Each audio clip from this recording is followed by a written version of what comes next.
বিষয় এটা, হাঁটতে চলতে উঠতে বসতে কদমে কদমে সব সময় আমাদের ধ্যান ধারণা আমি ব্যবসায়ী হতে পারি, আমি চাকরিজীবী হতে পারি, আমি যে কোনো শ্রেণী পেশার মানুষ হতে পারি, কিন্তু আমার চিন্তা একটা, আমার লক্ষ্য একটা, কিভাবে আমি জাহান্নাম থেকে মুক্তি পাবো, কিভাবে আমি জাহান্নাম থেকে মুক্তি পেতে পারি।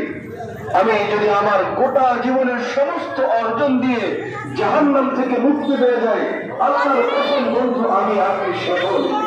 আর যদি আমার জীবনে সব কিছু অর্জন হলো কিন্তু জাহান্নাম থেকে মুক্তি কোনো কাজ করলাম না, জাহান্নাম থেকে মুক্তির ব্যবস্থা হলো না, আমার বন্ধু আল্লাহর কসম আমার